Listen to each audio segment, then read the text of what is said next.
Premier League Khanage, episode 4. I'm gonna take a wild. I think guess. it's 5. I think it's 5. No, it's too late. I think it's 5. Too late. I looked at it. I did it quick. I've done it now. If it's wrong, it's wrong. You're gonna get. We call it 4.5. 4.5. Yeah, we call it 4.5. No, because we don't know. Because the games are in midweek. Some games are on Mondays, Tuesdays, Wednesdays, Thursdays. There's a game on every day. Premier League is wild. It's mad. I said it's gonna be a wild season, but could anyone predict it to be this wild? My God, I can't. Like we had to let Matisse go and catch a drink, get some food.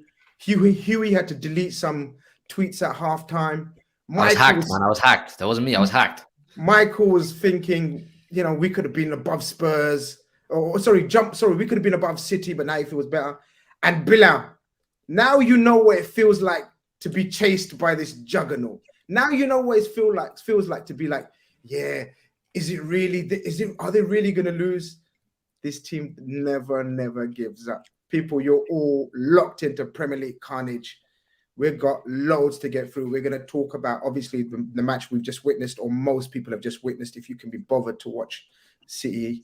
And we're going to ask the hard questions, bro. I mean, look, I actually didn't bother getting a Spurs fan on because I thought to myself, at this stage, it's bullying. At this stage, I might get reported. You know what I mean? I might not be able to stream anymore because what's the point of a Spurs fan coming on, man? You already know what they're going through. But the rest of the panel, as you can all see, Bilal, how are you feeling after that? Mixed emotions, of course. Spurs are Spurs for you, but at the end of the day, you got bigger fish to fry than Spurs, and you could have done with them doing you a favor today. Yeah, listen, at one point I'm thinking, Tottenham, surely not. Surely you want to lose this game. What are you doing? Stop winning. You don't mean this. And yeah, when the second half started, they showed they didn't mean that first half whatsoever and, went back to their factory settings. But honestly, with that game, yeah, at halftime as an Arsenal fan, I'm thinking, listen, what would it be? Like if we beat United, it would have been, 11 points at that stage? And I'm thinking, nah, that's too much, even for Man City. And it's not because it's too much, because it's, Man City can't do it. I mean, this version of Man City, don't really see them catching up 11 points. That would have been like ridiculous, right? But for me, yeah, Tottenham, just Tottenham. I don't know what to say about them anymore. On the weekend, I thought they would have turned up a little bit more. They were as dead as I've ever seen in the last few years in terms of that North London derby performance. And then, today again, that second half was just embarrassing, to be honest. Like, you're 2-0 up. Imagine Conte's probably fist pumping everyone, saying, yeah, well done, boys. You've played a brilliant first half. You've done everything I've told you to do. And then, it just dies 10 minutes in and you see Conte doing whatever he does with his face. It's like he looks stressed. But yeah, big up Pep. And honestly, the Man City fans, all of you who booed at halftime, you need to say sorry, because I couldn't believe what I was hearing. The boos, Pep Guardiola, what he's done for the club, what them players have done for them over the last few years, and then for them to boo, I don't know, that felt a little bit off to me, but that's maybe me from the outside looking in. But yeah, fair play to Man City. They're not going to give up. We saw it last season as well. There was 2-0 down against Villa. We thought they lost the league, and then don't talk about that one. Don't talk about it. There's no need for you to talk about that one. Please don't choose violence in the first segment straight away. Yeah, don't talk about that game. But I'm going to come to Huey, of course. And look, you tweeted like a normal emotional fan. I'm not even going to cuss you for it, because that's what emotions are, right? You have to you have to tweet, or you have to react on emotions as a fan. And it wasn't just about this game, I know, because it's like the season you're having. It's so up and down, up and down. And on that basis, 2-0 down to Spurs was not very clever at halftime. No. I mean, I will say, though, that I think the football we were playing was a lot better. I mean, I was questioning the lineup Pep went with, because it was a lineup we've never seen before. We've never seen that system. We've never seen that lineup put in place before. Ballsy move playing Rico Lewis. And I want to highlight Rico Lewis. What a player. What an absolute baller, Rico Lewis. I'm in this with full sincerity when I say it. He is the future of right backs at English national team level. He's got absolutely everything at the age of 18. But listen, at halftime, like you were saying, I was tweeting out of emotion. I will say that I wouldn't go as far as to have booed if I was in the stands, but I was tweeting out of emotion, because it's the collection of this season so far, performances so far, things going against us, and that fixture. Someone said, what are you done with the club or the season? I just said this game, because I'm sick of Tottenham. I'm absolutely sick of Tottenham going to the game, watching it on TV, you name it. I've been stung by that team too many times, and it just felt like deja vu, and it just would be Tottenham to put what I would consider one of, if not the final nail in our title race coffin. So at halftime, I was tweeting my emotions, and I said, listen, I just want to see that fight. I just want to see that character that we've seen in seasons previous, having gone behind Liverpool 11 points before, having gone behind United 8 points before, second place before loads of times behind Chelsea and whatnot, and just showed that spirit, because there were so many question marks and concerns over whether the hunger was still there. And what we did show in that second half was the best football I think we've possibly played all season. We showed that venom, that aggression, that enthusiasm. And what I want to see most, like I said, was that fight and character. I want that champion spirit. Whether you're top of the table or not, you still believe you can be champions. And that's a massive, massive takeaway for me. And that's why I still refuse to count us out. No matter what goes on this Sunday in the Emirates, I refuse to count us out. I'm more concerned about Manchester City than I am about anybody. Massive, massive 3 points. Massive, massive second half. Yeah, we move on from here, man. Huge. I want to ask you, Huey, what changed it in your opinion? Because he didn't make no substitutions. So this is the team he started off with. When you see that team lineup, straight away you think KDB must be slightly not injured, but like not fully fit because he missed a couple of training sessions. So you can understand that. But then then you see he brings in Alvarez for KDB, which automatically means a formation change, right? So, and then the back four, he keeps swapping and changing. Is that a problem for you guys that he keeps swapping and changing? Because he's very, is it obvious that he doesn't know his back four right now, his best back four? Yeah, absolutely. But I believe that's through no fault of his own. It is so frustrating, trust me, when you're seeing a completely different back four and setup every single week. But Laporte, Stones, and Diaz, for the life of them, they can't keep fit. They can't keep fit. We haven't had our full back five or our full centre half complement available to us at any stage of time for I don't know how long now. I don't maybe once this season, one game we've had right every single centre half. And then taking De Bruyne out, I don't believe it was a fitness issue. I'm pretty sure he had personal issues during the week. Pep said anyway. It could be, I don't know. Listen, that's what Pep said. And throwing Alvarez in, but Alvarez showed that hunger. I want to say it, man. People have been saying to me, when you sold Jesus, you sold that high pressing, energetic forward. Alvarez has those qualities.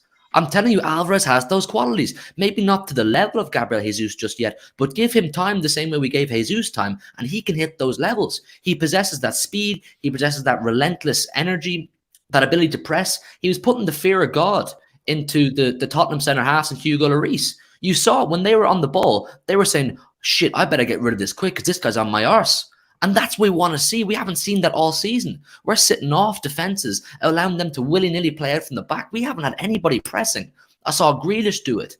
And listen, sometimes, whether you agree with the boos or not, I wouldn't have done it personally, like I said. But sometimes a team as good as City, they just need a reminder that you're not invincible, you're not bulletproof, and we will get in your back. You're not above criticism. You just need to kick up the arse. Maybe the boos is what they needed, or maybe Pep gave them an absolute bollocking at halftime. I don't know. But if you watched that game, I'm sure all of you did, and those of you in the chat who did, you'll have seen a completely different gear, a drop of gear in the second half to what we saw in the first half. Much more venom, much more pace, much more aggression. We said, nah, fuck this. Forget the side-to-side passing non-stop and waiting for an obvious opening, a gift of an opening. We're going to force an opening like we used to. Fluid football, aggressive football, and relentless. Never say die attitude. You can chop and change your starting 11 as much as you want and complain about inconsistency in selection. But the one thing I want my team to always have above everything is character and fight, regardless of how far down you feel put.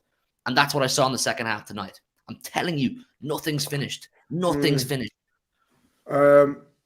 Matisse, aka Football Focus, is in the building. Yes, I'm focused on all matters football now. I'm well educated to speak. I need you to tell me.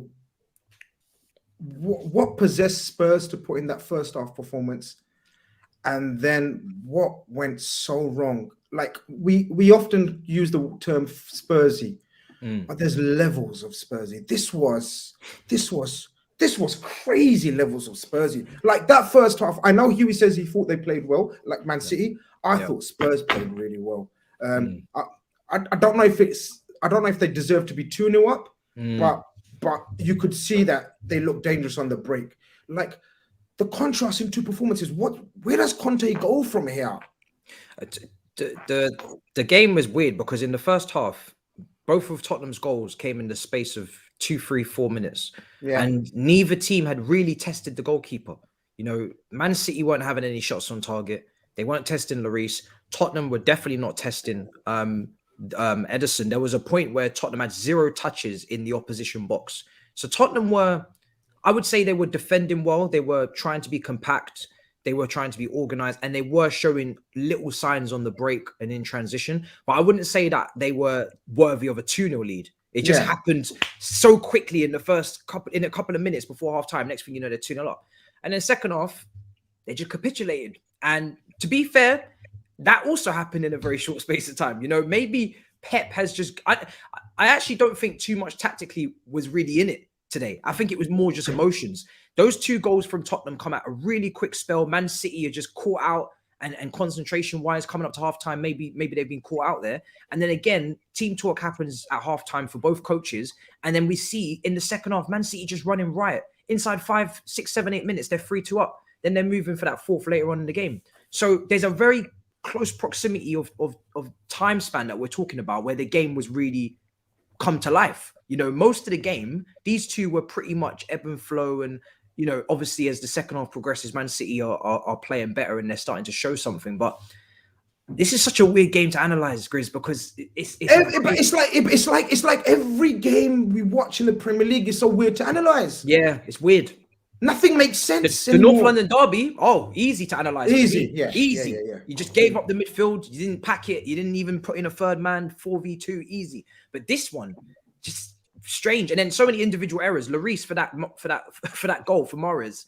What are you doing? Well, we start. We'll get to Lloris. Yeah. But first, Michael's like Spurs take a lead, and it's Ederson again. Like, look, I think he's the best goalkeeper I've ever seen with the ball at his feet, bar none.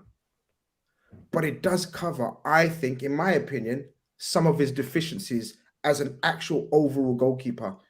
Like, would you lay blame on both goals on Ederson, or because Spurs were there to take advantage of it, but a more orthodox, boring keeper doesn't concede those. Or am I being a bit harsh? No, I guess you with Ederson, like you said, on the ball, his ability is second to none. But I always see him have these moments, even in Champions League, which is part of the reason why they never won it. He has that bozo moment, not to like be harsh to him, but his shot stopping ability is not up there with the top goalkeepers. Like Alisson, for example, I think is a much superior shot stopper. Even David De Gea is a better shot stopper, but on the ball, let's not talk about that. But I think with Ederson, but you can't switch him out because, like you said, the sweeping abilities are so crucial to the way Man City play. So it's just with Ederson, you just got to take it and hope that that moment doesn't come in a situation like that where it could put you 2-0 down. Hopefully it comes like when you're up 4-0 and it makes like 4-1, that kind of situation. That's what you take and give with Ederson, in my opinion. Huey, coming back to you with a, I mean, what was the reason for that first half performance then, do you think? Because yes, you've turned it around, and I agree with everything that you've said. And what Matisse said, it wasn't down to tactical tweaks. It was just pure relentless mentality of doing things quicker and more aggressively.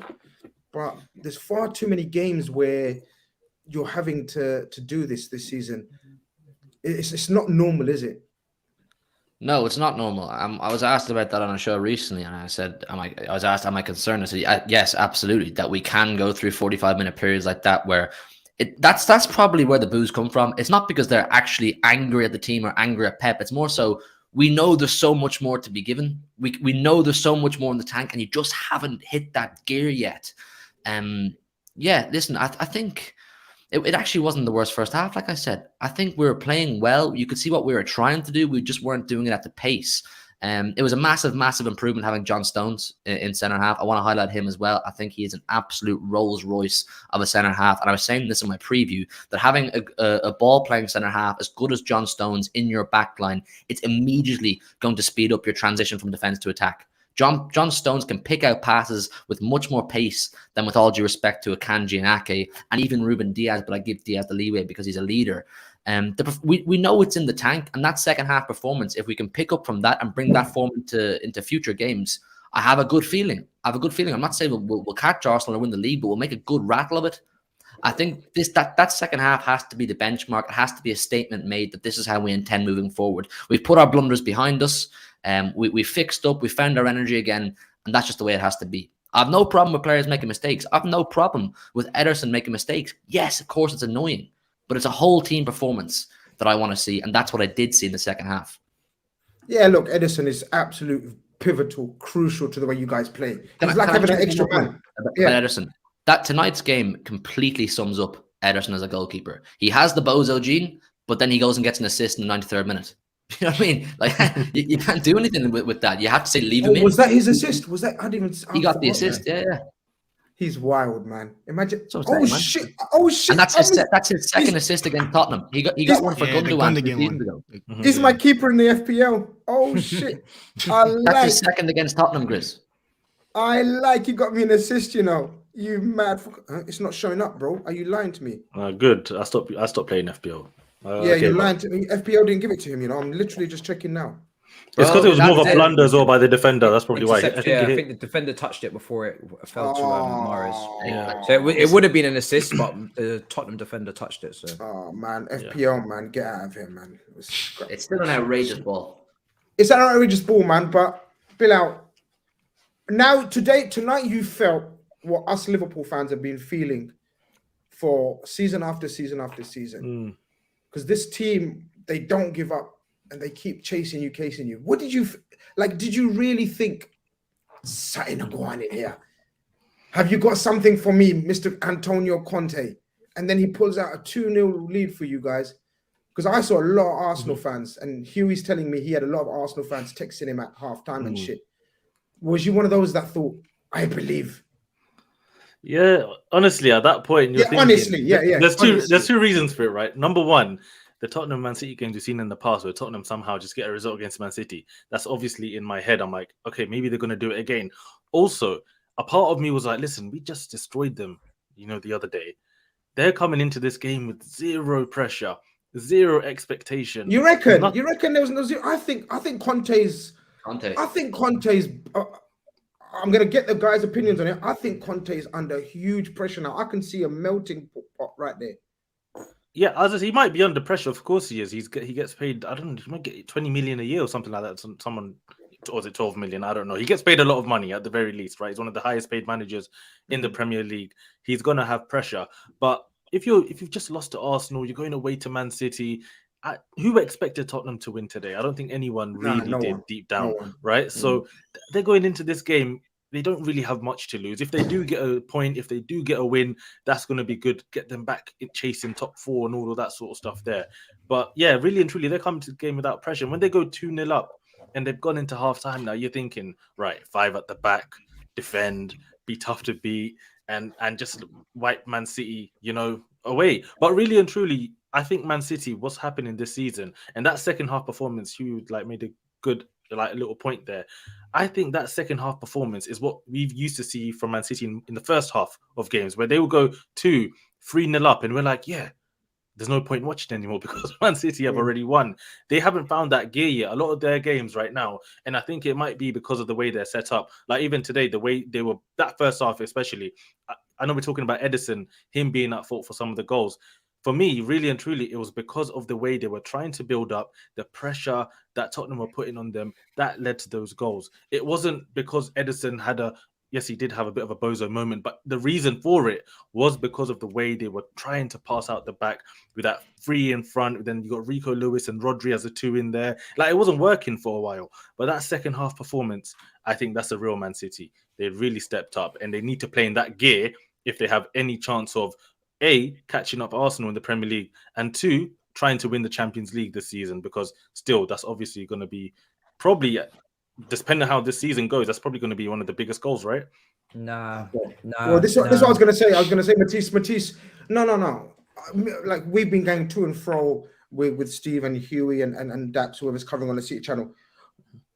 Nah, I'm saying nah. Focus on the Prem. Oh, see, because this is what I was going to say. You've got a different angle. So if people don't know, focus. You already know Matisse is absolutely, I know he's wearing a big fuck off gown but underneath that, he's sweating like mad because he can't believe that Arsenal are in a title race. And Matisse, the way things are going, the way teams are looking, and City scraping over the line in games and stuff, and Arsenal looking cruising. Is this really happening, Matisse? It really is, and I've got a lot invested in this as a human because Grizz, people are starting to stop me in the streets, telling me, "You still think Arteta's mid-table, yeah, mid-table manager?" I got stopped in the station in Bond Street. I was just there trying to send a couple messages with some Wi-Fi before I went on the Elizabeth line on the tube. I'm telling you, man, them are saying, "Yo, is that Matisse?" I'm like, "Yo, yeah, what's going on?" Like, who you support? Yeah, Arsenal. I was like, "Oh, you're the fifth one today." After the big six, that 12K concurrent, yeah, it held strong in the streets. I can't even go outside anymore, Grizz. Rob, I'm telling you, you reap what you sow. You reap what you sow. Life's different. Yo, everybody's like, yo, what are you saying now about Arteta? I said, yo, don't worry about it, sweetheart. You know what I'm saying? Just let me. So I desperately don't need, if Arteta wants to have a little title race, it's cool because Ranieri. Do you know what I'm saying? Do you know what I mean? Everybody's had one. Everybody's had one before. But if he wins it, oh God, it's gonna be a problem for me. But look, from a footballing point of view, right? If we try to take that tribalism out of our system, yeah, the best team in the league, man. It's looking. But what Man City did today only makes me more concerned. Like, yeah, you came back and that's great. But it just goes to show once again, first half against a Tottenham team that no one really ranks very highly. They've been probably one of the worst teams in terms of performing in first halves this season, and they've not been great. And then they go and get the 2 goals, obviously in quick succession against City. Yeah, City have come back, but this is not filling me with confidence, man. I'm sorry. Do you know what I mean? It's just not. So right now, Arsenal are the best team. First half, second half, doesn't matter what you want. You know what I mean? They're playing the best football. They look like the most organized in terms of not conceding goals, which Manchester City are doing as well. So, yeah, for me right now, from a footballing aspect, Arsenal are playing the best stuff, man. So, but hopefully, when it comes push comes to shove, and this is where Hugh will always have a point, and Steve, and last 10 game running, long season. Each weekend, pressure, stress, like you're talking about being hunted, being chasing, whatever it is. You're going to feel that pressure in the last 10 games when the media are talking about it. Everyone's talking about title race. Every single, the whispers around the ground. Fans are starting to talk about it. Is it going to get to the players? So yeah, it's gonna be tough. I don't think they're gonna run away with it. That would be insane. If they were to just run away with it, that would be nuts. But if it starts getting closer and 2-3 points in it every game, it's gonna be interesting. But Zizi says this is the big 5. Only 5 teams, with trophies are here. Listen, at halftime, don't get me wrong. At halftime, I was regretting not asking Toby to come on, or a Spurs fan, one of the Spurs brothers, to come on, because. Do you know what I mean? But then I thought, because initially I thought, look, it's going to be peak for them. Like, what can you say to a Spurs fan anymore, Michael, that not being said, right? Like, Spurs fans, what can you say to them? Like, at this stage, there's no banter. I don't get any pleasure in bantering Spurs fans right now. I don't know about you. Bro, do you like your channel monetized? Demonetization, YouTube bullying guidelines. They'll strike you in. I will always enjoy personally. No, you're nasty. You're nasty, Matisse. Michael, it's true though, isn't it? You can't banter Spurs people, man. I'm a community man.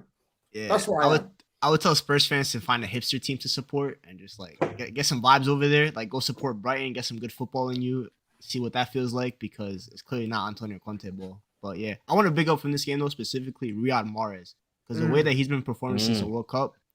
You talk about like X Factor a lot, like players like City, they like the dynamism on the wings, Jack Grealish and everything. But Riyad Mahrez in that second half took the game from the scruff of the neck, and that was one of the best performances, honestly, that we've seen from a winger this season. Like, he was that's an all-timer right there, first ballot Hall of Famer. That's a man that's won. Leicester, obviously, we all remember that run, and then even Man City, because a lot of people on Twitter call Mahrez like Burnley man. He'll score the 4th goal in a 6-0 win against Burnley. That's always been the thing on him, but. If you remember that Champions League against PSG, that semifinal, he's the one that scored clutch goals, and they needed someone else today because Haaland wasn't on it. He was missing a couple sitters. KDB was on the bench, so who was gonna rise? And today was Mahrez. Just to add on that point quickly, right? Just to add on that point, I honestly think some of the biggest difference between Arsenal and Man City well, there's two differences, but because I say the centre backs, Arsenal centre backs are very, that Gabriel and Saliba form such a great partnership. Yeah, they're very settled. Man City are not so settled, but they do have some very good centre backs. But I think the biggest difference right now between Arsenal and City is the wide players. I think Martinelli and Saka, and then you've got Grealish and then Mahrez. If Mahrez second half season steps up, yes, we know his quality, but I think those are the difference makers in the team, right? In terms of why the two teams are performing the way they are. If you look at Man City today, the way they were playing, they needed Mahrez to step up, and he did. So fair play to him. Did. But they also needed Grealish to step up. He tried, but still he lacks that cutting edge. He lacks that extra bit of, whether it's just athleticism, really, just to beat his man repeatedly 1v1. So I think, if Man City can get a left winger in, I think that would really open up a new realm of possibilities for them. We got Saeed in the building, of course. Mixed emotions this week for my brother as well. He's been going through the mill as well. I'm telling you. Let me know if you wanna jump on as well, if you've had your dinner and whatnot, because I know you and Matisse are pure football focus and grandstand between these two. You guys are mad. But listen, Huey, very briefly, very quickly. There's a bit of rumors about sort of Gundogan going at the end of the season, Bernardo Silva, we know, even Riyad Mahrez stories coming out today as well. Is there a little bit of course, we're going to come on to Liverpool, massive refresh needed there, but is there a little bit of a changing of the guard that's needed over the summer with you guys?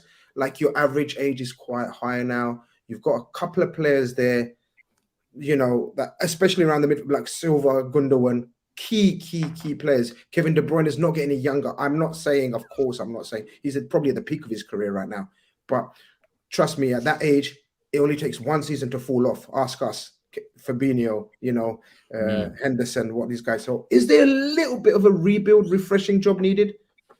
Yeah, absolutely. More and more as the days are going on, we're seeing, credible journalists saying City are looking to rebuild and refresh. I mean, the Gundogan to Barca thing, it was one of those Spanish journalists, I forget his name, you'd know him anyway. He says they've an agreement in place. And listen, Gundogan was Pep's first ever signing when he joined the club. That's 8 years nearly. What a signing. What a signing, man. What a servant, club captain, multiple Premier Leagues, multiple cups, the jazz. He's done 2 Champions League finals as well in his career. Amazing signing, but I can see it. It makes sense. As sad as it is to see Gundo go, it makes sense. Let Gundo go to Barca. They need him. They get him on a free. And then, hopefully we can go and spend the cash on someone like Bellingham. I think if we're going to spend big cash, I think it'll be on one midfielder. Because we've just signed, you have to bear in mind, this Maximo Perrone guy who's going to join us this season. He's going to be part of our first team squad this season. Tell us about him. He's a midfielder. He's a box-to-box number 8. He's got everything apparently that Gundogan has. He's great in the ball. He's a good passer. He's physical. He's aggressive. He just needs to work on a couple of small things. He's young. He's playing under 20 football for Argentina, but there must be something special in him. If Pep's saying no, don't send him to Girona or a CFG club. Bring him into the club now. I want him now. He's one for the future. So you can see Bernardo, he has to go. He has to go. I love Bernardo Silva, but I'm sick of this. I'm waiting for my next opportunity, my next project. The guy has to go. So I can expect him and almost certainly Gundogan to go. Perrone is going to come in. Ooh. I think we're going to go for Bellingham. I know you know stuff about Bellingham, but just from my perspective on my club, I think we're going to go balls to the wall to get Bellingham. You've also got Foden, who I'm almost certain is going to be a regular fit in midfield next season too. I can see the rebuild, although I don't think it's as maybe extravagant as some people believe. It's definitely not as deep as yours. You need a whole, restructuring in the middle. We just need to tweak a few things, bring 1 or 2 in, and we should be good to go. But it is sad to say goodbye to legends, in my opinion, Gundogan and Bernardo. But it's football. 100%. It is football. And that followed, tonight's game followed with a mad game at Crystal Palace. Man United fans were popping off everywhere, man. They were looking forward to Arsenal already, but there was a Palace and Vieira in the way very quickly. I mean, I know we spoke about it yesterday, so we're not going to dwell on it too much, but Michael, how did it feel, man, in that? Because, the game was quite comfortable in that first half, I'm not going to lie. Again, I hate football. I done a quick YouTube short at halftime, and I said I hate football because Man United looked good again, and I was really depressed, sat on my sofa. And then at full time, I said life can change just like that, man. Because one free kick and bang. it really must have been deflating. Are you still deflated, or are you thinking, no, you know what? 4 points out of 6, and we go to Arsenal. I'm taking that. I'm mostly deflated about Casemiro being suspended. It was like a 1-2 punch. I got just jabbed one, two times because that Casemiro one. Once I saw him get the yellow, I'm like, that's Arsenal game's probably gonna be a loss because we're gonna go in with McFred one last dance, like it's Michael Jordan's documentary. That's what it's gonna feel like on Sunday. And then that free kick. I've watched that free kick at least 17 times by now, just to see like, is there anything that could have been done? And that was just a free kick. Like he hit the bar. Elise didn't even. Does anybody know why he didn't celebrate? Does anybody know? Is he that's what he does. Apparently that's in his veins, bro. That's just what he does. That's his thing. Yeah, that's his thing. QPR, his ex teammates at Reading, I think, said that he doesn't celebrate after he scores. But again, unless it's like a sure winner, he doesn't celebrate. He's on the Balotelli vibe. He's does a postman celebrate when he delivers his post? Is that what he's saying? Yeah, that's the one. Man's got swag, yeah. Okay, I like that. But yeah, back to like the United game. It's just that second half, like that first half. Grace, I was tweeting like a crazy man. I'm like, this counter press it's making me feel different. This is amazing football. The center backs are pushing up. Of course, is doing nice little flick touches and everything. But that second half, no one could keep the ball. Bruno was kicking it long. Eriksen was kicking it long. Casemiro was kicking it long. Anthony was doing. He wasn't doing spins, but he wasn't doing anything else otherwise. Marcus Rashford looks tired, probably from carrying the team on his back. Everyone needs a rest once in a while. And we talk about mentality a lot. The mentality, like I saw with the Casemiro, like Bruno's face looked deflated, and he's the club captain. Casemiro's like, "What can I do?" It was like a reaction from him, and mentality is just not there ready for Man United. We're not there yet. I know a lot of people were talking about title race and everything, but we're just not there yet. We're gonna have to reassess in the summer, get some more signings and more quality players, and most importantly, get that tempo setter in. I need a tempo setter ASAP because Eriksen, good player, will be good depth next season, but he can't control the game. And Bruno and Casemiro love playing balls over the top. Harsh. So not harsh. Eriksen is. He's good, but I need someone that can carry the ball. He can't carry the ball. He's an amazing passer, but his dribbling has never been there. Even when he was at his prime Spurs, he was never a dribbler. He's always been a playmaker in terms of passing. I need a Frankie De Jong, Manu Kone, Enzo Lafite, Maxence Kakary. I can name 100 million midfielders that could come in right now and raise the team. Can you save a couple for us, please? No. I'm not saying anything. I need all of them. I need to get until Scott McTominay does not play at this football club. That's when I'll stop buying midfielders. Solid player. For you, my friend, 20. For you, my friend, take him to Newcastle, man. Eddie Howe did something. Every squad needs a Scott McTominay. Every squad. Champions-elect Bilal, are you ready? Sunday. This is what you're going to get for Arsenal fans now. Trust me, innit? Like City will tell you the same. Liverpool fans will tell you the same. Chelsea, not recently, but they know what I'm talking about when we say every game is going to be looked at the biggest game of the season so far. That's the way it goes. And right now, this is the biggest game as far as you're concerned of the season so far. Are you ready for Man United minus Casemiro, or does it matter to you because you just need to focus on yourself? How are you feeling going into this game? This is Super Sunday. Super. And yeah, listen, for me, we were ready with or without Casemiro turning up to the carpet. I think, listen, honestly, going to this game, I feel as confident should be. This is bordering on the lines of cocky now, right? This is getting, I don't know what kind of number to give it. Whether it's out of 100, I might be 150 right now in terms of my confidence for how much I believe that we're going to turn them over on the weekend, right? But the reason for that is it's based on the football. It's not based on hope and delusion and all of this sort of stuff. It's based on the fact that I've seen consistently throughout this season, Arsenal every single game take control. And even that includes for me the game that we lost at Old Trafford to Man United, right? So I think coupled with the fact that we lost that game to United without Thomas Partey, coming into this game with Thomas Partey back in the team, Trossard hopefully will be on the bench for that game if he gets registered in time.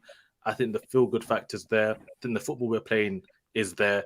And I just don't see a way out for Man United. I thought Casemiro, if he was there, yeah, maybe he could offer something. But even in that game, like we saw against Palace, I think you get the runners in and around him. You get Odegaard and Xhaka. Xhaka just pulling off him. Odegaard, I think he would have picked up a yellow card. He might have lost his head as well. So you never know. But yeah, I guess we'll never know. But yeah, really and truly, I'm confident for this game. I think we're playing great football. United, of course, a counter-attack threat is always going to be there. Rashford, Garnacho if he gets a look in.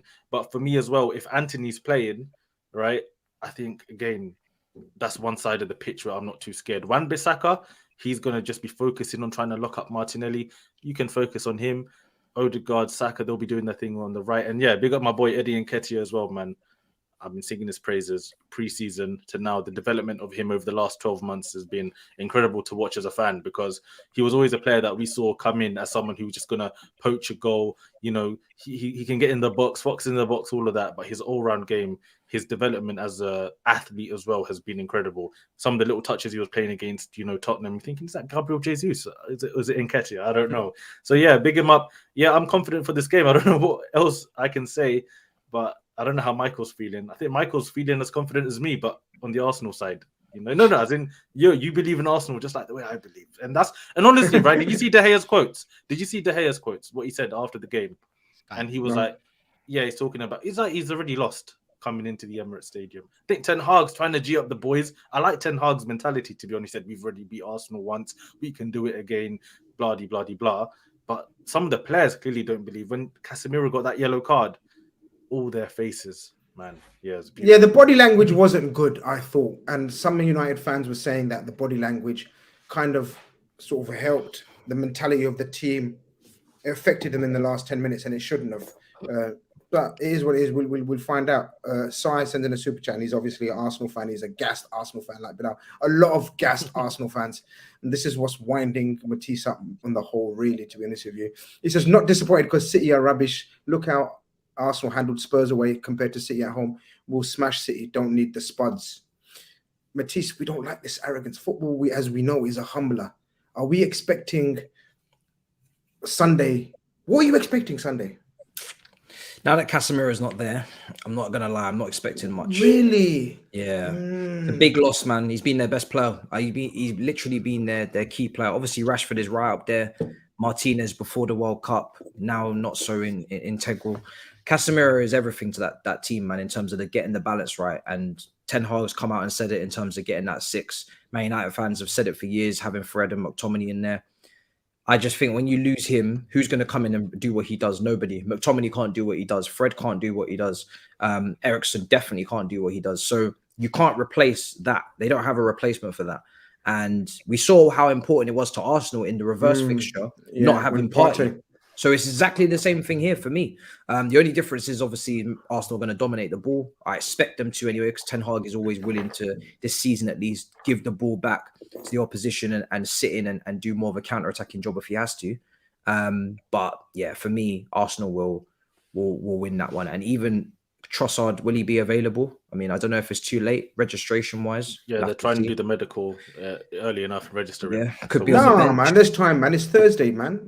I think it needs to be before like Friday, 12 p.m. Right? Midday. Yeah. So it could be maybe too early for him, but if he makes it, he could be on the bench. Yeah, for me, I think this has got Arsenal written all over it. I think. Huey, how are you seeing this game now? I mean, obviously you're wanting Arsenal. Sorry, you're wanting United to win, which is a bit of a shit one. Yeah, it's a bit of a shit one. I've been down this road, brother. I've been down this road. I'm kind of happy that I don't give a shit about the top of the table anymore. I don't have to support Man United, willing them on against Man City and all that kind of business anymore, man. Fuck this. But how do you see it though, from a footballing point of view, with taking away the what you want as a Man City fan?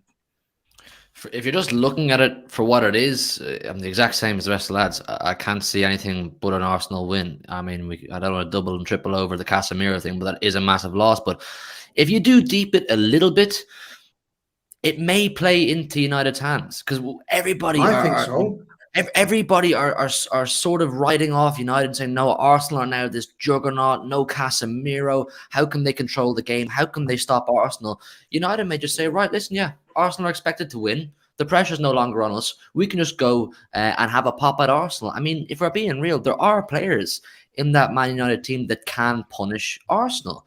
I mean, Rashford, he looked a little bit tired against Crystal Palace, but listen, I think Ben White's sick. I think he's a baller. But if Rashford comes in firing form, I'd fancy Rashford to give him a right good go down that left-hand side. I don't know, will Weghorst play? I mean, Bruno's on fire right now. There's still plenty of firepower in that Man United team to give Arsenal something to worry about. So you have to look at it from both sides. Yes, the expectations on Arsenal to go out and probably wipe the floor of them. But United can say, right, pressure's off us. Let's go and have a pop. And that's I'm not seeing it. I'm not seeing this wipe the floor, people, man. I don't know why you lot are all so confident. Like, I'm trying to be, I swear I'm just looking at it from a neutral football man point of view.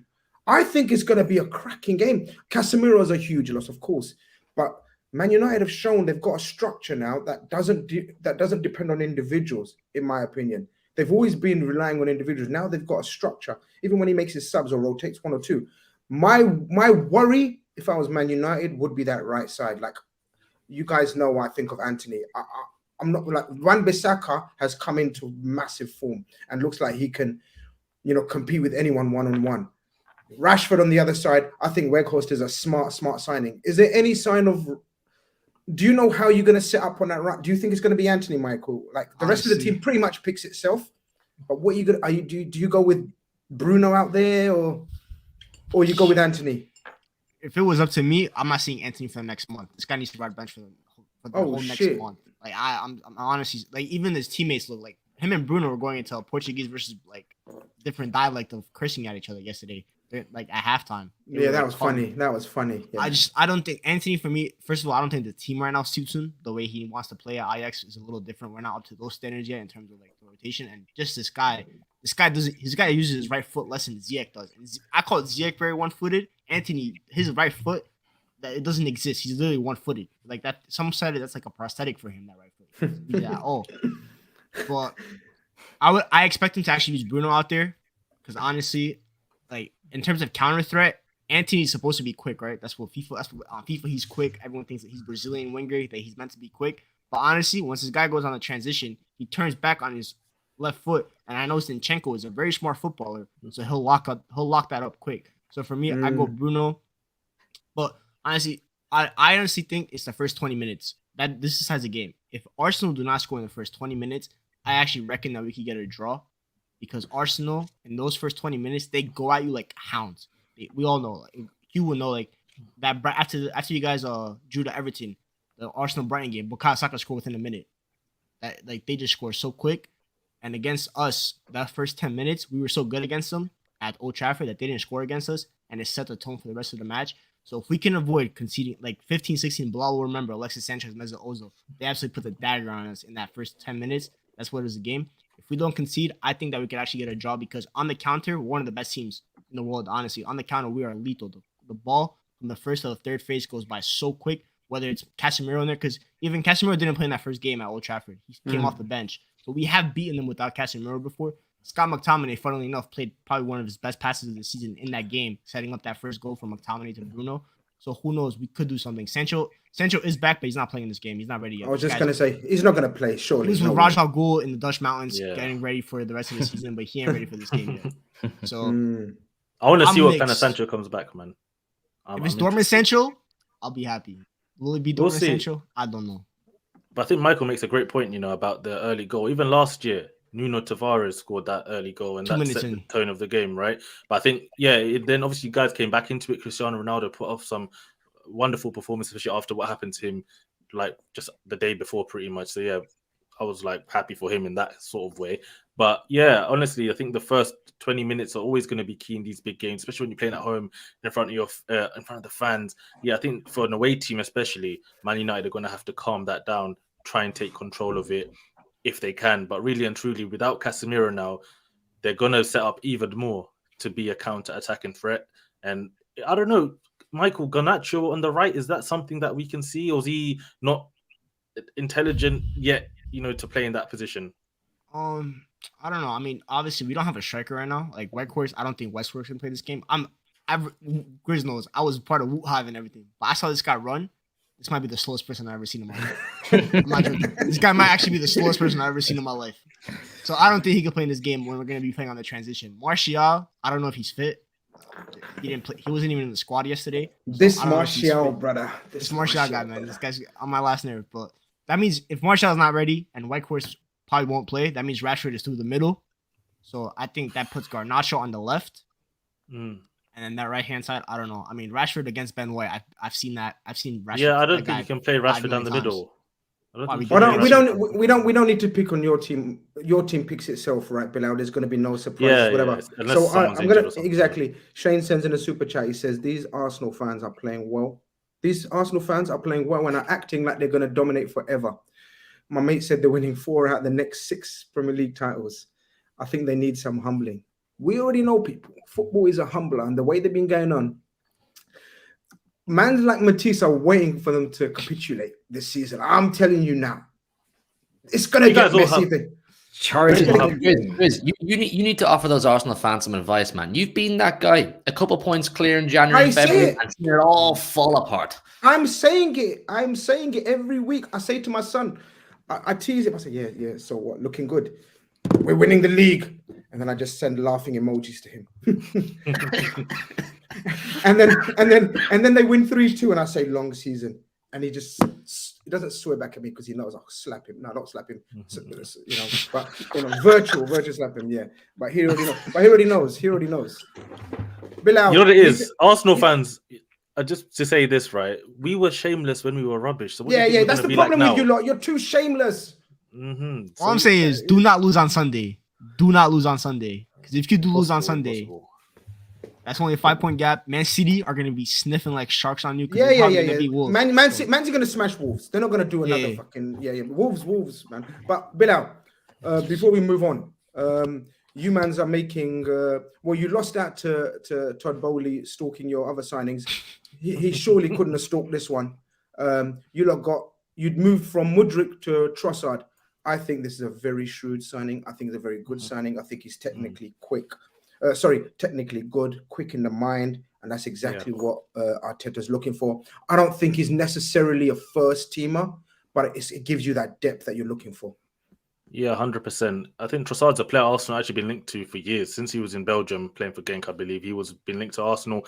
And actually, Arsenal's assistant manager, I believe, was his manager apparently in 2017. I wasn't even familiar with that. So Arsenal, obviously, the assistant manager of today knows about him. Arsenal before a few years ago were looking at Trossard as well. So yeah, I think he's a very good signing. Someone who plays in that Brighton team that we talk about all the time, that they play great football, technical football, one-touch passing, all of that sort of stuff. And he's somebody who can play on the right. He can play through the middle, which he's been doing great. Grizz will know he scored a hat-trick at Anfield this season alone. He can play off the left. I think this is a good signing. And the difference between a signing like Trossard and the prospect of getting someone like Mudryk is, despite how good everyone was saying Mudryk is going to become, we already know how good Trossard is. And that's, for me, in January, something that I can take comfort in. I don't think for this price, there's many better wingers in this market. They'll talk about Moussa Diaby at Leverkusen for 80 million euros or something. I'm like, that's not a deal that we should be doing. But Trossard at this price, 28 years old, he's ready to play. And listen, if we get past Man City in the FA Cup, you'd fancy us probably to go deep in that competition as well. I don't know how seriously Arteta's going to take the Europa League, but I assume, knowing Arteta's mentality and all of that, he's going to take the Europa League seriously, which for me as a fan, I don't know. I might be in a minority. I'm not too sure. I feel like a lot of Arsenal fans don't really care about the Europa League. I think it's one of those ones when if you can't get top 4, then win the Europa League. But if you're going to get Champions League football, the incentive to win the Europa League goes down and down and down. But yeah, Trossard's a good signing. I'm happy to see him come to the team. And I think he's just going to fit us like a glove. But I'm hoping to now see Arsenal push. We know we have money, but please just bring me one midfielder. El Neni is picked up another injury again. He was injured towards the last transfer window where we tried to sign Douglas Luiz in the last minute as well. I need to see another midfielder come in. There's 2 weeks to go or whatever. Please, Matisse, does that surprise you that they went for an attacker as opposed to a midfielder? Because I think every man, woman, cat, dog knows that if Partey's injured for any part of the season, they're going to struggle. Are you surprised? Very much like some people are surprised Liverpool went for an attacker as opposed to a midfielder as well. Or was Trossard an opportunity they couldn't refuse? No, for me, they had to get this done, man. They have no depth there. I saw it against Newcastle when they were looking for a goal, and Arteta's turning into his bench, and he's seeing Marquinhos, and he's seeing like Nelson, and he's like, nah. nah, let's just keep it moving with these lots. So if Saka was to get an injury, if Martinelli was to get an injury, if Nketiah was to get an injury, they have nobody behind them, literally nobody, and they've got Europa League football starting up again soon. So that's gonna be twice a week. They needed Trossard, and Trossard's one of them players that, because he's from Brighton, he's played left wing back, he's played left wing. I've seen him even come off the right at times. Just finishing wise, I think both feet he's pretty strong. So I think at that age as well, he doesn't block anybody's development plan, but he can come in and do a job. It's not the most expensive deal, you know, £27 million for a 27-year-old, 8-year-old. It's nice. Yeah. It's cushy. He wanted to leave desperately. He needs to now get back on the horse and focus on, you know, from his point of view, he needs to get back to his form that he's shown before the World Cup, because he hasn't been playing since the World Cup. Obviously, he's had his own issues with De Zerbi. So I think it's a shrewd deal. I really do. If it doesn't work out, it's not the worst thing in the world. Yeah, they might, market value wise, they might not pick up, you know, their money back, but it's not that deep. Now they have to go and get a midfielder though, because you're right. If Partey gets injured, you know, they have nobody there. They tried Lokonga against United at Old Trafford. He got spun, didn't make a single tackle all game. Statistically, literally, not me just saying that for dramatic effect. Wow. Yeah, he didn't make a single tackle. A DM. Yeah. Don't talk to me about Lokonga. That guy is a fraud. That's Hughes' guy, Vincent Company, recommending us these scrubs, man. Honestly, I'm not happy with it. Yeah, Lokonga, I'm sorry, bro. I don't want to attack you on a platform where there's hundreds of people watching. Guys, hit the like button and all of that. But honestly, yeah, we need that midfielder ASAP. But one thing I just want to add, right? Trossard signing, we've given Brighton some money. I'm hearing now they don't want to sell Caicedo anymore. So listen. Well, we're going to get to that. We're going to hold fire, because I've got a few issues with Matisse about how his club are operating and ruining football game. But very quickly, Huey, on Trossard, no risk. I think it was an opportunity that they couldn't let go after Mudryk got way outpriced for them. I think I would label it a champions signing. I would say it's the way a want to be champions would move. I'm not saying it's going to win in the Premier League, but it's the way a want to be champions would move. You're bringing in a trusted Premier League proven player, and what Matisse touched on there was the most important thing. When you're talking about the contrast and quality between Arsenal's starting 11 and maybe their bench, you're bringing in, first of all, like I said, a Premier League proven player for a good price who can play a whole variety of positions. So you get an injury in a few positions, you've got covered. Trossard can come in. And then you're talking about the European football, the FA Cup football. He will play all of that. You don't need to play whoever. You can take one of the top players out for those games. It's smart. It's shrewd, and it'll probably work in their favor, I would imagine. I can't see it being a hindrance. Bilal and Michael, I need predictions from you two. Michael, go first, because... Yeah, I don't. I'm not gonna bet. I'm never gonna put my team to lose. So I'll go 1-1 draw. Listen, I've been feeling a little 4-0. That's what I've been feeling. That's what I've been feeling. I'm feeling some dangerous activities, man, on Sunday. I feel like we're gonna finish them. So I don't know. This is the energy that I think a lot of us is gonna come in as fans into that stadium. That we're coming for the smoke. So Fair enough, bro. Fair enough for me, bro. I mean, I don't see Skullduggery in the chat anywhere, so you're safe. You know what I mean? You're not in shark infested waters on this channel, so it's all good. Say what you want, bro. But Matisse. Indeed. Look, me and you have been coming to and fro all season about your strategy and whatever, but we need to talk.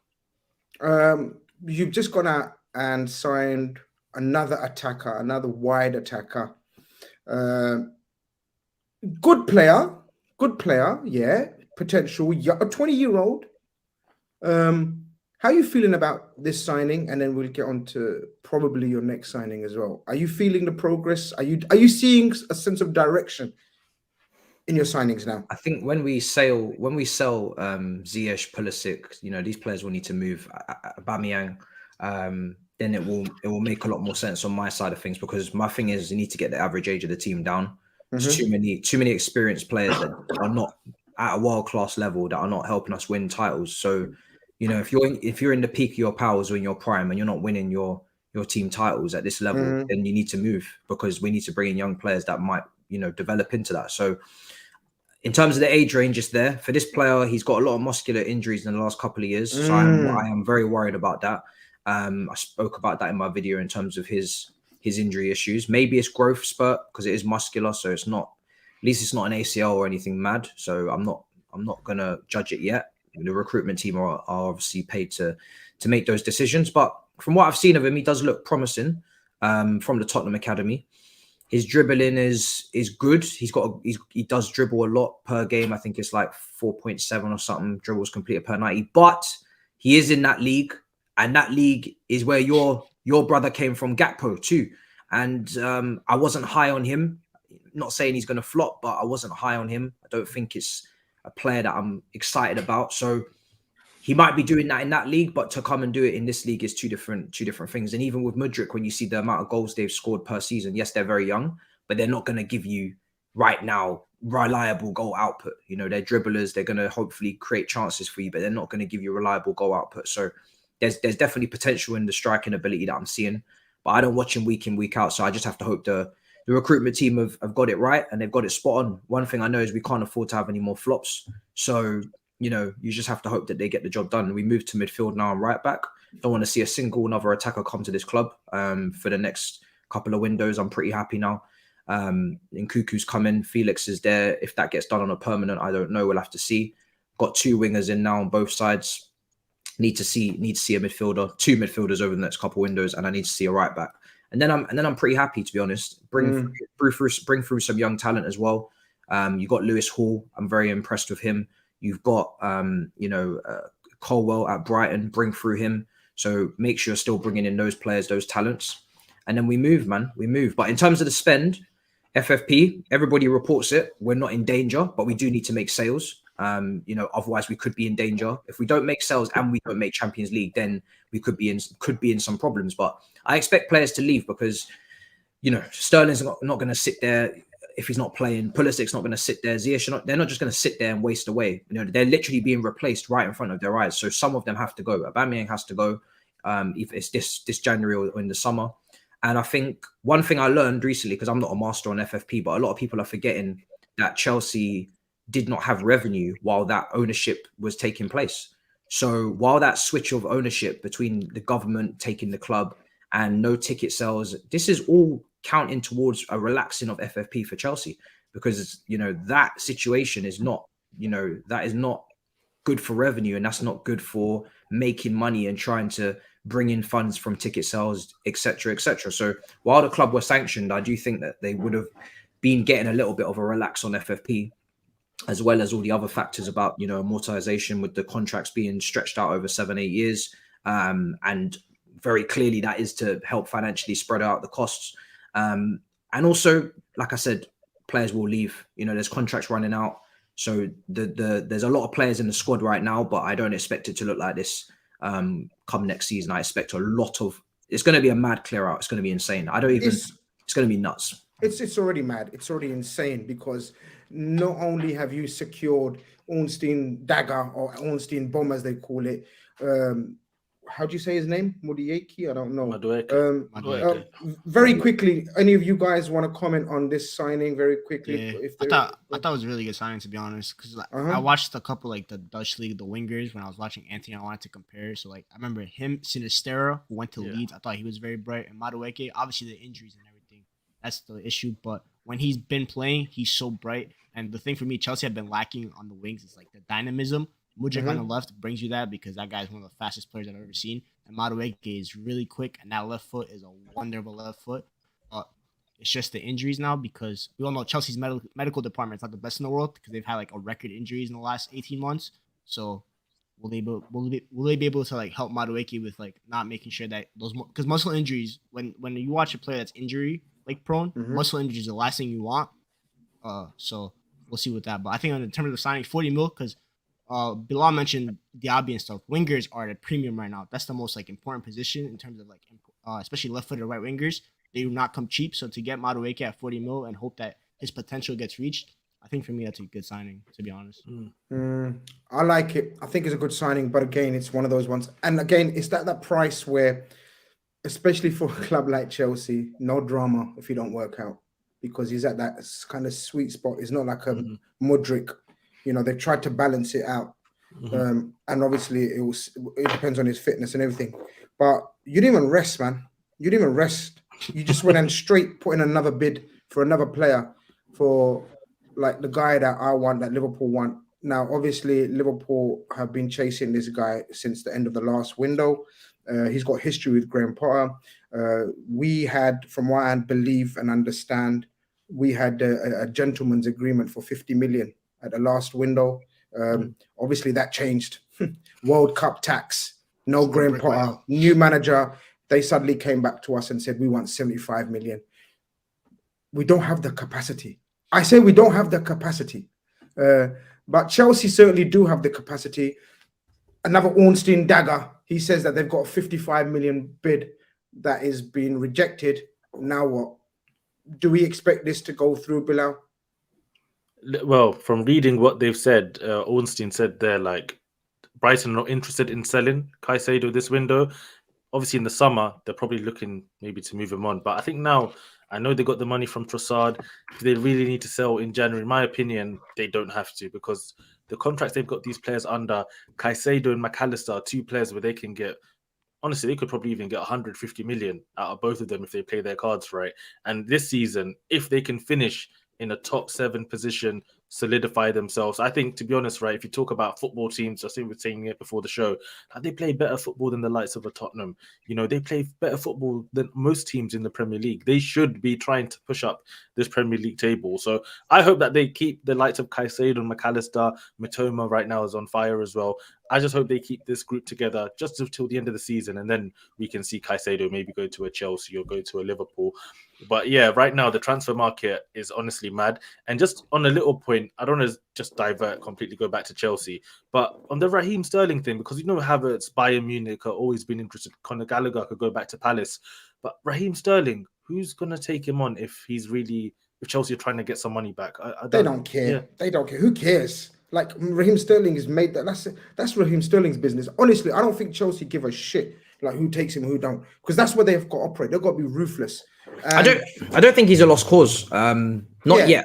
I think Pulisic and Ziyech are ahead of him in the pecking order to be moved on. Lost causes. I think Sterling is still a very good player, and his experience alongside these young talents, especially in a team that hopefully will play better football now with these young players coming in and the newly revamped midfield. I still think Sterling, for me, I'm more than keeping going into next season, purely because Kai Havertz, Pulisic, Ziyech, these guys are way ahead. Oh, Havertz is off. Havertz, I'll be shocked if Havertz is not in Germany by first week of the transfer window when it opens up. Definitely. Yeah. But look, coming on to our game, I tried to keep it low key, Matisse. So I wanted to talk about other teams and other clubs and just very briefly on our game, because we're football men these days. We're not really representing our clubs right now. Well, we are, but you know what I mean. We don't really want to, but we must talk on our game.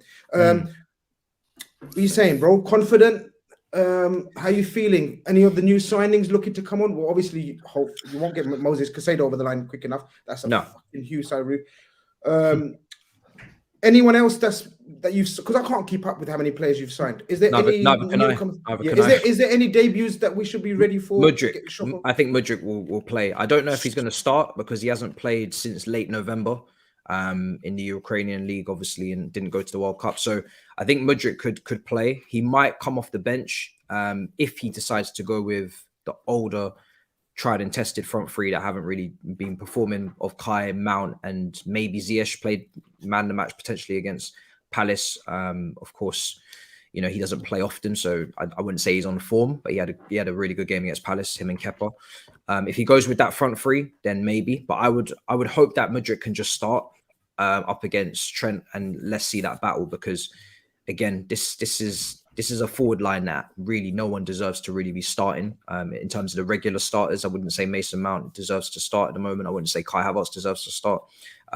So I'd be having no problems taking him out of the team, giving a debut to Mudryk. The new player from PSV, he's not going to be, I don't think, ready at all to start. That would be mad. I want to know. I'm not going to lie to you. But maybe he will.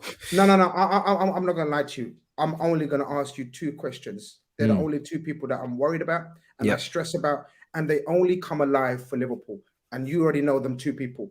Is Kovacic and Kante going to be your fucking pivot again for Liverpool? No. And are they going to play like prime Kante and prime Kova?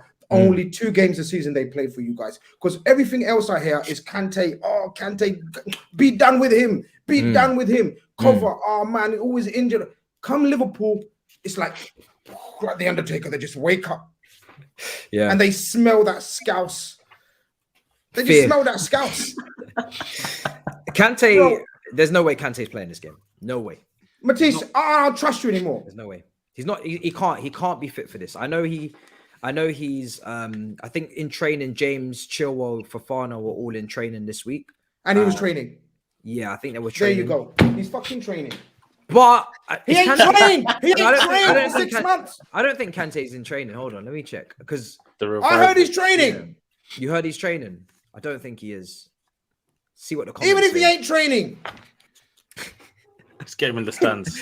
No, bro, this guy's nuts. He's out till March. I think he's out till March. He might be. So he's in. Maybe he's in individual training. He's not ready. He's not ready. He can't touch that pitch. There's no chance. James is not ready. Wahali if he touches that pitch. Bro. He won't, bro. He won't. Okay. He won't. So, you lot don't know the history. Yeah, I know it's we mad. talk history. You lot he don't can't know play. the history of Kante. Yeah, he won't play. Okay, I so don't think James, I can Fofana, Chilwell, none of them will play. I don't think they're ready. It'd be stupid to play them at this point because they'll just pick up an injury. For me, leave them until leave them for the gap between this game and Fulham. We got 13 days off for them to train. So yeah, I don't. Even though these guys are back in training, I don't. No, they won't play. No, Cover will play. I think. Who? I think Cover will play. Yeah. Yeah, he's a machine, isn't he, guys? I mean, I don't know if you lot know, man. Cover, like he plays amazing for Croatia, and he plays amazing against Liverpool. They're the only 2 like situations he plays well in. I don't know what to expect from Liverpool, man. This is a very, very game. This is a mad, tense game normally. Liverpool, Chelsea, the cup finals last season, split on penalties, could have gone each way. You know what I mean? We already know the clashes in Liverpool, Chelsea in the past. Everything. There's times where, honest to God, guys, there's times where I've not watched the game through pure stress. My stomach and my mental state can't take it. You know what I mean? I turn off my phone, and that's the levels that we reached. It's a mighty drop-off. It's a mighty drop-off. I'm going to actually just kick back and watch the game. It's a very mid-game now. It's true that the drop-off's been wild. Huey, how are you seeing this game from a neutral point of view, like just watching it? I can't lie. I'm not the most excited for it for the obvious reasons that you stated, but I think it's maybe a platform for both clubs to try and build off. You can see the way Chelsea are trying to work towards. It's very much a work towards next season, younger profile squad. With Liverpool, it's a whole mess over there, man. I mean that in the sense of, ownership uncertainties, the amount of injuries you have, the losses you've had recently and whatnot. So I genuinely don't know what to expect. When I say that, I mean that as honestly as possible. I don't know what to expect. I agree with you. I can't preview it. I mean, Chelsea may turn up with a newfound life, all these signings, a sense of direction. The managers explain to them where we're going with this. They may turn up and say, right, it's time for us to show a bit of what we can look like in years to come. Or as Liverpool, you never know. Maybe Jurgen Klopp can round up the troops and get them to play some football again. We'll just have to see. I'm the same as you. I'll sit back, turn on the telly and see what happens in front of me. We're gonna just chat Liverpool and Chelsea just a few minutes more. Matisse, I know, has to run because man's got another marathon of streams tomorrow. You already know where to find Matisse. Check him out on his channel, Big Six, doing massive things. DR Sports, Sky Sports, you know what I mean? Sky Sports Germany, BT Sport, you know what I mean? Everything, every level. Man is there. But big up Matisse. So thank you very much for taking that time for much appreciated. Small little football carnage, you know what I mean? We are humbled to have you. And what, with your big 20K, huh? Yeah. Get out of here, man. Hold on. No, I got something for you. Oh shit, I've lost it. But anyway, chat soon. Speak soon. Big up, people. Big up, man. Big up, bro. Take care. Yeah, look, Bilal, I don't think this game is relevant to you lot as well now. This is mad. How does life move? You're actually not bothered about Liverpool and Chelsea. You can actually kick back and wake up actually and just enjoy your Sunday, like you were saying, a Saturday morning. Yeah, Saturday morning, man. I just get ready, watch a bit of build up, and then get ready for the game. But honestly, right, I hope Klopp just plays that same midfield he played against Wolves because I really actually enjoyed. You saw something in it. You saw something. Yeah, Bajcetic, Thiago, Keita. the more technical players in the middle. Fabinho, Henderson, we've had enough. Fabinho, Grizz, I know you think he's 45 years old, so you've had enough. But yeah, really and truly, that Thiago, Bajitic and then Keita in that middle was really nice to see. Second half, yes, Wolves came out more, and Wolves have like zero attacking threat. So I never actually felt Liverpool were in danger of conceding a goal. But the signs were there that if you can just somehow work out how to have a bit of a competent midfield, and then you get the guys like Salah. Is Nunes going to be available for this game? I'd imagine, right? Yeah, Nunes will come in. And then, yeah, you just sort out that midfield, and you're all going to have this attacking threat that you've had throughout the season anyway. So, yeah, I'm excited. But Mudryk versus Trent, if that happens, I don't know. Like, he just scarred from Mitoma the other night, man. And now you're telling him from Mitoma, go to Mudryk. I don't know. I don't know, man. Yeah, Michael. I don't know, man. Either, man. What are you saying? I have one question. Again, another game. Oh, actually, a game. Actually, what do you want from this result? Because obviously, top 4 rivals now. I guess. Yeah. No, I'm not gonna put you guys at the race. I've seen Liverpool come back into that top 4 in 2021, and they finished like 2 points behind us when we were like 10 points clear of them. So I would prefer Chelsea to get a result because I don't fear them. But I have one question: is prime time Darwizzi playing on Saturday? Yes. Okay, I'll be tuning in then. I will be there no matter what. I just want to see Darwin. His box office, look. Say what you want about him, right? He's fucking wild. Liverpool fans think the same. Because Gakpo ain't moving me. This guy was not making runs. I need to see some runs. I need to see Darwin Nunez against Thiago Silva, bro. I was hearing Babel comparisons. Babel, man. Yeah, that was me. Babel, man. No, respect Babel, man. No, I'm telling you, Ryan Babel. I'm telling you, innit? Trust me. Babel was a decent player, man. Like Gakpo hasn't even showed me Babel levels yet. Let's hold off. He squared the World Cup. Come on, Gakpo. No, do you know what? You're gonna see some. You know what it is? He's one of those. You're gonna see some goals, and you're gonna say, "Yo!" Like people that don't watch him, like none of you are gonna watch him 90 minutes on a regular basis. Yeah, when you watch him on a 90 minutes regular basis, I'm saying it as a Liverpool fan. I don't want to write him off. I want to be humbled. You already know. I want to be wrong. You're like me with Anthony. You're like me with Anthony. This is what it is. Yeah, we're in the same situation here. Gakpo is going to score goals that you're not going to say, "Yo, Grizz, you don't know what you're talking about. Your IQ or football talent is dead," because he's going to score some bangers. I'm telling you now, Gakpo is going to score some sick goals, but he doesn't do enough. Like Babel always used to score wicked goals here and there, and flashes of brilliant in an assist, but not enough in a game. And that's where I'm with Gakpo. The only thing I like about Gakpo is the fee's not too damaging. The fee's okay. Yeah, he's going to be He's going to be 6th choice when everyone's back. He's going to be 6th million choice. For 6th choice. It's a lot of money. We got money now, Andy. I think it'll be interesting. I want to see what Chelsea do because they got the win against Palace. So I want to see Mudryk because I feel like I've never seen this guy actually play in my life. So I want to see if he actually exists or if I see an industry plant. I want to see if that exists. He's cold, man.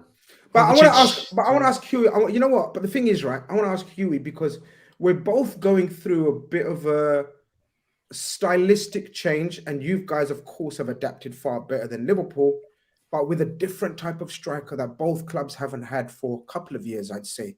Right? You guys have been playing fluid forwards. We've been playing with Bobby, obviously very fluid forward, right?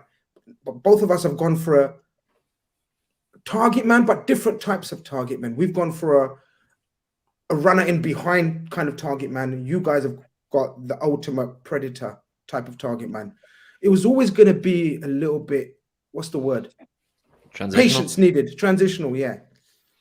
Yeah, absolutely. And I knew this when Haaland was coming to City. And as I said in the Big Six the other night, I don't think Pep anticipated the transition from a false 9 to playing with Haaland or Alvarez to be as difficult as it has been. And I said the same thing for Klopp. I don't think Klopp expected the transition from having a Sadio Mane, who's a very different player, to Darwin Núñez, to having Darwin Núñez. But I think we've been unlucky though, because I don't think Darwin Núñez was. I know the price, and you lot can come at the price, but I don't think Darwin Núñez was coming in to start straight away. It was because no Bobby, no Jota, no Diaz. There are main front three, and I think he's been a bit caught off guard, and you can see his game is not really he doesn't look comfortable with the rest of the team yet. Yeah, I don't think he does. I think it's just going to take some, definitely some transfers. I mean, there's obvious gaping holes and issues in the Liverpool squad as an entirety. You need some players who can come in and facilitate. I mean, when you've got a player like Núñez and you're going to persist with Núñez, you need to bring in the kind of players that you believe can work with them. You don't just bring in any old bozo and decide to say you need to go work with Darwin Núñez. He does require a specific skill set around him to flourish. It's just a patience thing. It's a time thing. It's the exact same thing for us. The only thing is, I've always said this, and I think you'll probably agree yourself with hand on heart, that Pep's tactically a better manager than Klopp. That's why I've always backed Pep to fix the issue quicker than Klopp. But I still trust Jurgen Klopp to fix it. That's why I would never be saying, if I was a Liverpool fan, Klopp out.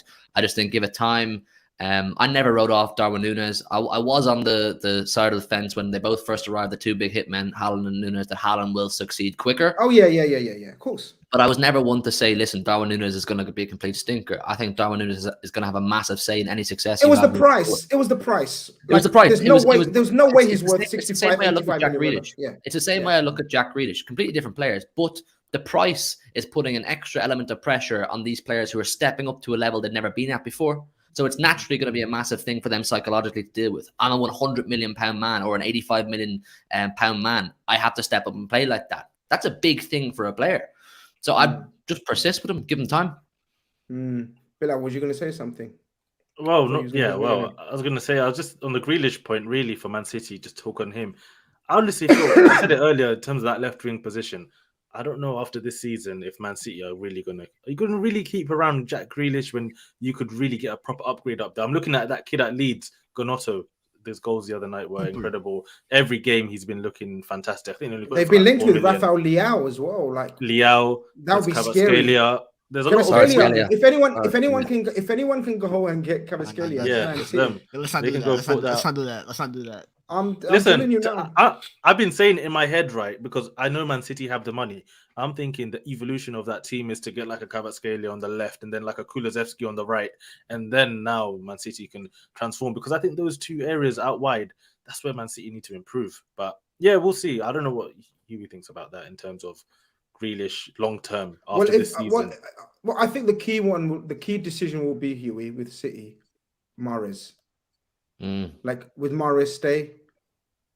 I want him to stay. I don't want him to go. I mean, it's the same situation with Mahrez every single season, and it's been like this for like 3 years now. The first half of the season, he looks slow, he looks possibly disinterested, and then all of a sudden, second half of the season, the guy absolutely explodes and comes up with, big goal after big goal. So I don't want to lose that.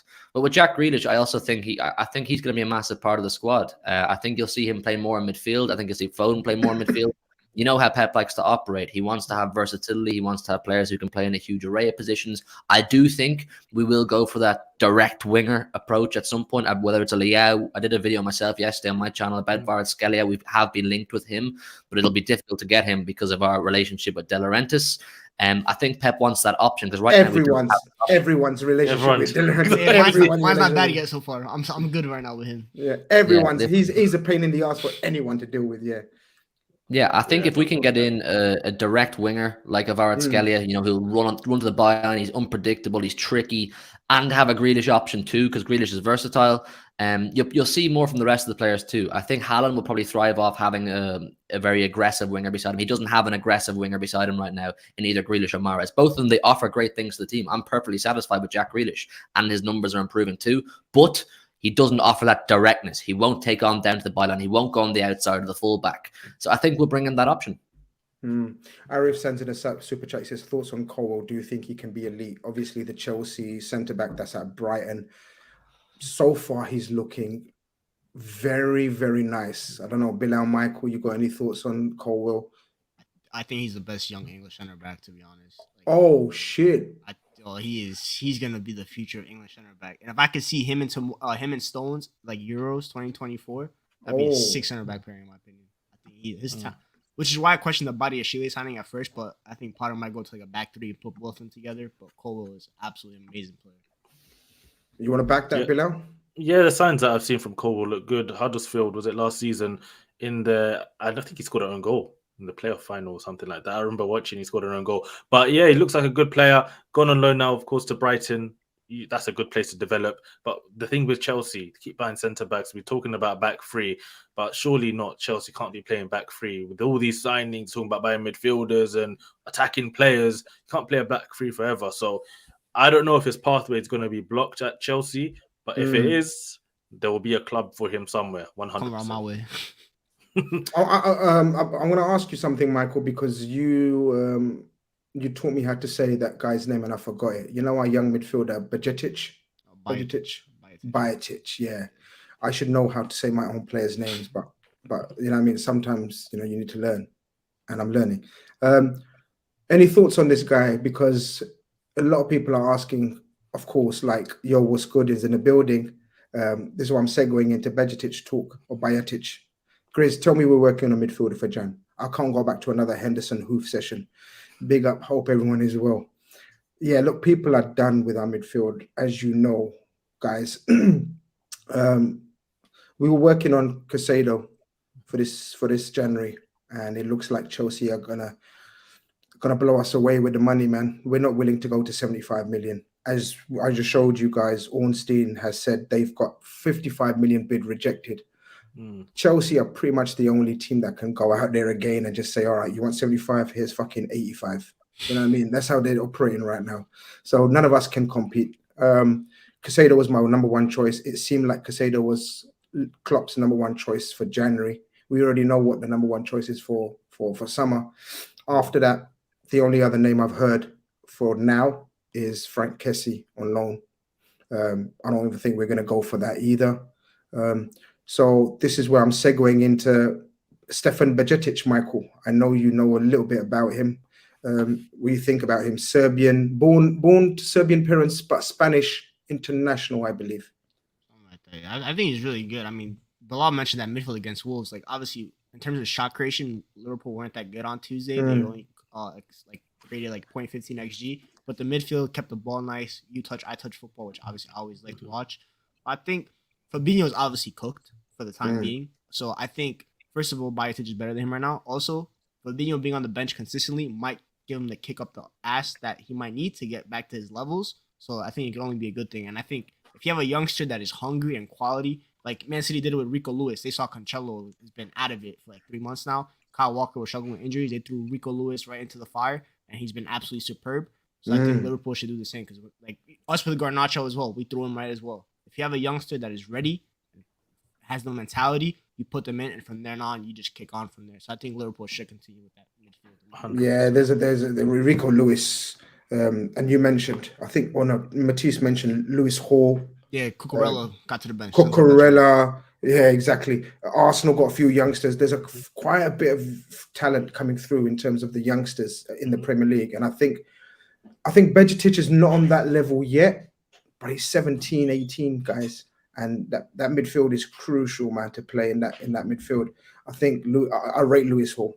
We already know the youngsters at Man City. Foden still 20?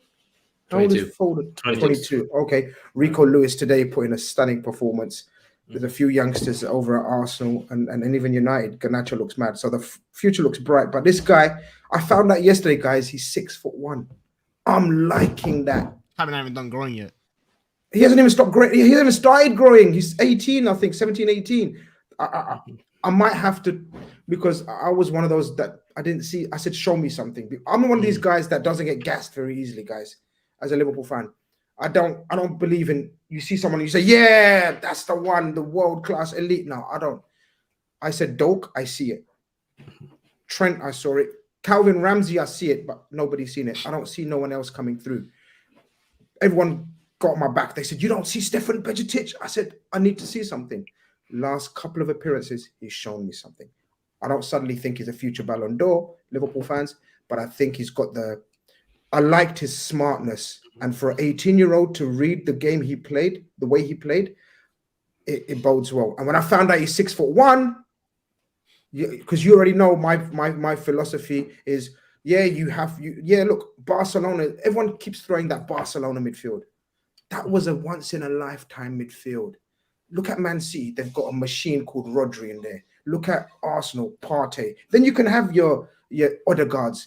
You know what I mean? Look at Man United. They've got that Casemiro in there. Then you can have your Eriksen, your Brunos. Every team must have. Fabinho, I'm going to say it again and again and again. I don't think we're going to see Fabinho at his best again.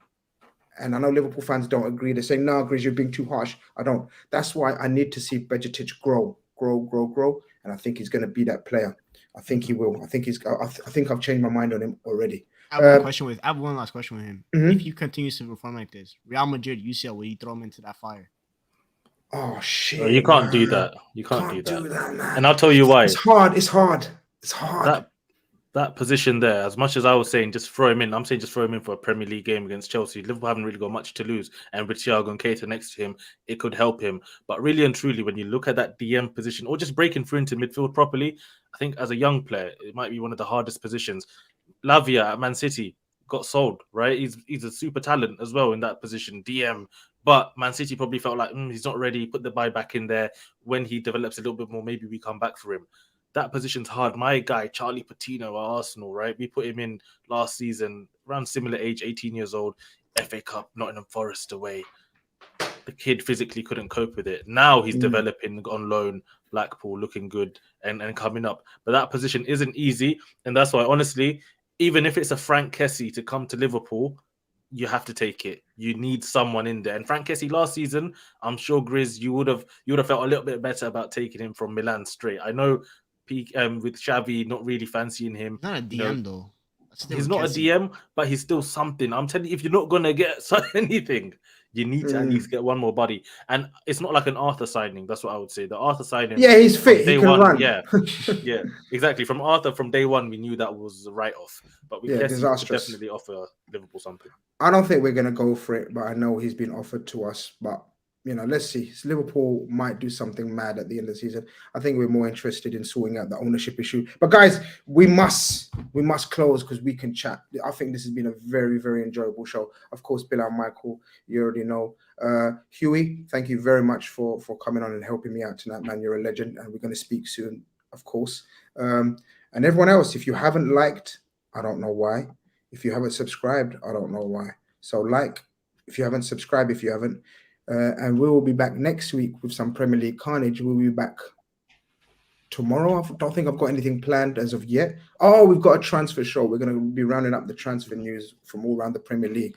So check that one out. Me and Bilal will be back for Call-In Khan on Saturday. That looks to be a spicy one still. Take care. Over and out. Peace, everyone.